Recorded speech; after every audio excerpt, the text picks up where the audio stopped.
Magandang umaga po sa inyo lahat. Tayo po ay nasa 4th Sunday of Lent. Ang tawag po pag 4th Sunday of Lent ay Laetare Sunday. No? Pag 4th Sunday of Lent, yan po ang tawag. Yung word na Laetare, sa Latin po, no, Laetare, ay ibig sabihin po niyan ay rejoice.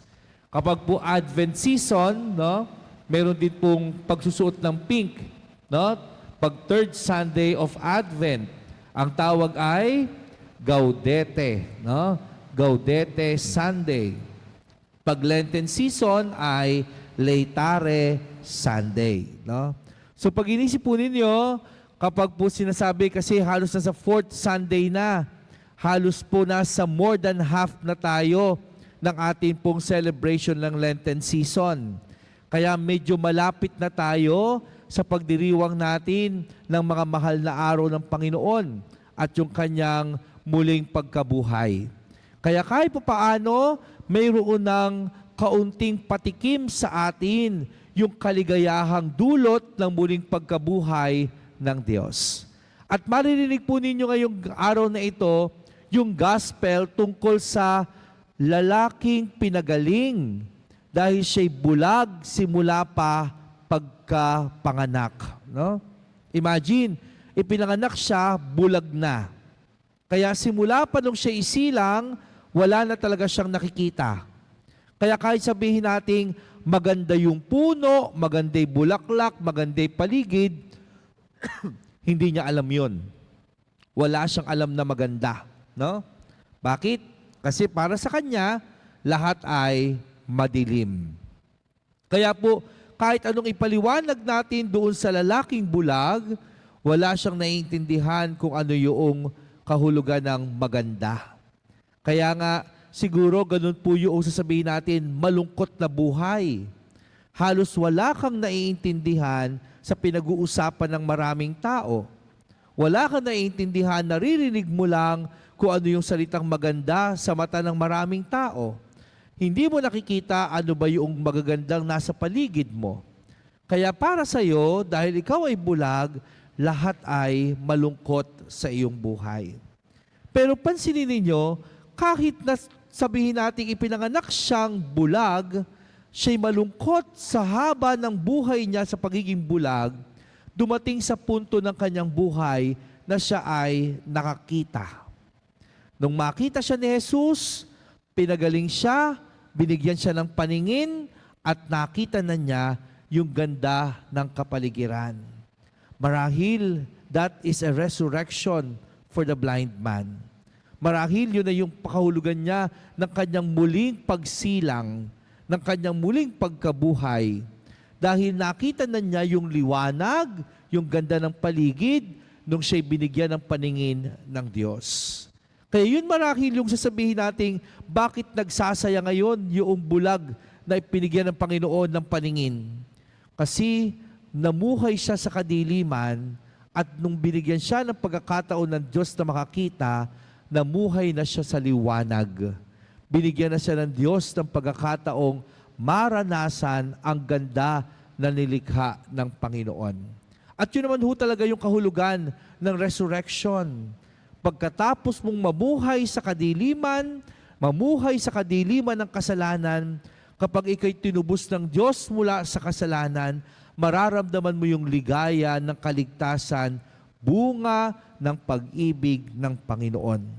Kaya po kahit po sa 4th Sunday of Lent, mararamdaman na natin yung muling pagkabuhay na ibinigay ng Diyos doon sa lalaking ipinanganak na walang paningin, na pinanganak na bulag.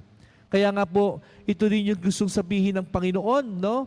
Minsan, sasabihin sa atin ng Diyos, napakasarap lamang na may paningin, no? Siguro, lahat naman tayo, no? Napakasarap na mayroon kang nakikita. Sa umaga pa lang, paggising mo, pag tumingin ka sa salamin, ano sasabihin mo? Wow, ang ganda ko, no? Ganun ba kayo pag gumigising sa umaga, no? Pag gumising kayo sa umaga at tumingin kayo agad sa salamin, no? Kahit bagong gising ka pa lang, sasabihin mo, wow, ang ganda ko. Ginasabi nyo ba yan? Naku, ang lungkot naman ng buhay nyo kung hindi yung sinasabi sa umaga yan. No?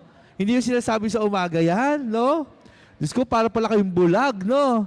Sa umaga pa lang, pagising nyo, para pala kayong bulag. Nakikita nyo na yung mukha ninyo, pero hindi nyo na-appreciate kung maganda ba yan, no? Ha? Alam nyo na yan. Given, no? At least nararamdaman ninyo, ay, Father, alam ko na po kasi maganda ako sa umaga, no? Sa awa ng Diyos, kahit kayo lang mag-isa, na-appreciate nyo yung ganda ninyo, no? Di ba? Di ba? Sa umaga pa lang, talaga makikita ninyo, may paninging ibinigay sa iyo ang Diyos at dapat maramdaman mo yung babatiin mo yung sarili mo, wow, ang ganda ko. And that is a resurrection, no? That is a Laetare Sunday. Rejoice. Magsaya ka kasi nakikita mo yung mukha mo at maganda ka pa rin, di ba? Minsan nga, nalulungkot ka na, hala, tumatanda na yata ako, may mga lines na ako, di ba? Minsan nakalulungkot ka din pag alam mong medyo may dumadami-dami na yung mga linya sa mukha. Pero kapag nakikita mo yung mukha mo sa umaga at paggising mo, gamit ang iyong mata at natutuwa ka, no, sasabihin mo, ganyan ang kabutihan ng Diyos. Kaya ako binigyan ng mata para makita ko yung aking kagandahan. Pero alam ninyo, walang masama na ma-appreciate mo yung physical appearance, no? Walang masama na pagtingin mo sa salamin, ang makikita mo yung ganda mo, no? Kahit minsan ay magbibiroan na lang kayo ng sarili mo, no? Minsan may gano'n eh, no? Ang ganda ko ba talaga? Ba't paglabas ko ng kwarto, iba naman yung sinasabi ng asawa ko, no? Minsan may gano'n eh, no? Parang tuwang-tuwa ko, nasa CR ka pa lang, nagkikita mo yung salamin, yung mukha mo sa salamin. Gandang-ganda ka, paglabas mo ng kwarto mo, aasarin ka lang, no? Hindi biro lang. Pero alam po ninyo, walang masamang ma-appreciate yung ganda, no? Physical. 'Di ba? Kasi binigyan tayo ng paningin ng Diyos at dapat unang-una nating tingnan yung mga nakikita natin sa paligid, maging yung physical appearance natin. Pero hindi lamang yan ang gustong sabihin ng Panginoon sa gospel. Gusto rin sabihin ng Panginoon, kung marunong ka maka-appreciate ng ganda ng iyong physical at yung ganda na nasa paligid mo, sana nagiging instrumento ka din para makita ng tao yung ganda ng kanyang buhay. May mga tao kasi, kahit nakikita na yung maganda, hindi pa rin niya napa-appreciate yung ganda ng nasa paligid niya. No? May mga ganyan pong tao, yung parang yung paningin, ang laging tinitingnan, kapintasan ng iba. Marami pong ganyan. Yung pagtumingin sa kapwa, laging panghuhusga lamang ang nakikita. Kapag tumingin sa kapwa, laging mali ang nakikita. Kapag tumingin sa kapwa, laging mali at masama ang nakikita. At alam po ninyo, nakakalungkot kapag ang mata mo ay ginagamit mo lamang para manghusga ng kapwa. Nakakalungkot pag yung mata mo, ibinigyan ka ng Diyos ng maayos na paningin, pero ang lagi mo lang tinitingnan, yung mali at masama laban sa iyong kapwa. Yan marahil ang gustong ipaunawa ng Panginoon sa atin. Sana yung mata ginagamit para tumingin ng kabutihan ng Diyos. Sana yung mata ginagamit para tingnan ano ang tama at mabuti sa kapwa. Kaya nga po yung mga Pariseyo sa gospel, di ba? Nung nakita nila yung bulag na nakakita na, anong sabi sa kanila? Sino nagpagaling sa'yo? Sino ang nagbigay sa iyo ng paningin? Sabi lang nung bulag, no? Sabi niya, nilagyan ng putik yung mata ko. Tapos sabi, hugasan ko daw. Kaya hinugasan ko. Tapos nakakita na ako. Tapos sabi niya, sino nagbigay sa iyo niyan? Sabi niya, hindi ko kilala eh. Sabi niya ganon. Tapos sabi niya ganon, hindi yan mabuting tao kasi Sabbath day eh. Bawal gawin sa Sabbath day yan eh. Sabi niya, ano sa tingin mo? Sabi niya, tingin ko po, propeta siya. Alam mo, sabi ng mga Pariseyo, ikaw na nga lang yung dating makasalanan, ikaw pa magtuturo sa amin. No?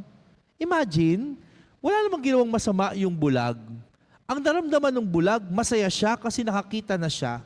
Nung tinatanong siya, pakiramdam ng bulag, ang nakasalubong niya at nagpagaling sa kanya ay propeta. Pero yung mga Pariseyo, ang nakita, masama ang taong nagpagaling sa'yo.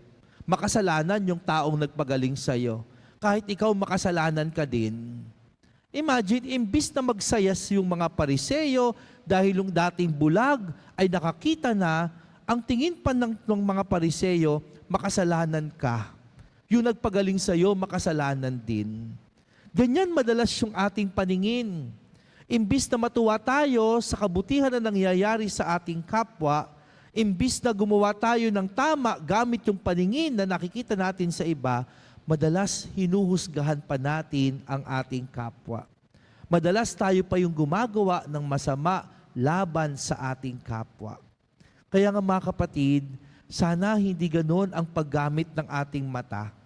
Sana yung mata natin ay hindi ginagamit para lamang humusga ng iba. Kaya nga doon sa first reading, di ba, pansinin niyo, nung inutusan si Samuel na nasabihan yung anak ni Jesse dahil siya inutusan ng Panginoon na pumili ng hari. Sabi ni Samuel, baka ito na yung tinatawag ng Diyos kasi ito yung malaki ang katawan, matipuno, ito yung may itsura, no?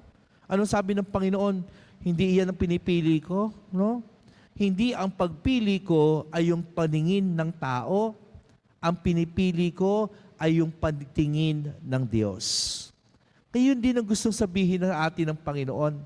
Sana lagi ang pagtingin natin ay kung paano natin tingnan ang ating kapwa katulad ng pagtingin ng Diyos. May pagpapakumbaba, mayroong pagtanggap, mayroong pag-unawa. Hindi panghuhusga, kung hindi may pagmamalasakit, pagpapakumbaba at pagtanggap. Kaya nga mga kapatid, kahit yung iyong kapwa nahihirapan, kahit yung iyong kapwa nasasaktan, hindi mo huhusgahan, bagkus tutulungan. Hindi mo huhusgahan, bagkus uunawain para hatakin at akayin patungo sa kabutihan. At yan marahil yung ating misyon. Hindi naman po tayo bulag, no?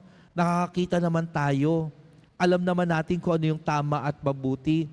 Pero sana huwag tayo magbulag-bulagan kapag alam nating mali na, huwag na natin hayaan pang magkasala tayo. Sana tayo mismo ang magbigay ng lakas sa ating kapwa, lalo na yung mga walang makitang mabuti, nag-ibalik ang kanilang paningin na hanapin ang tama at mabuti sa kanilang mga sarili.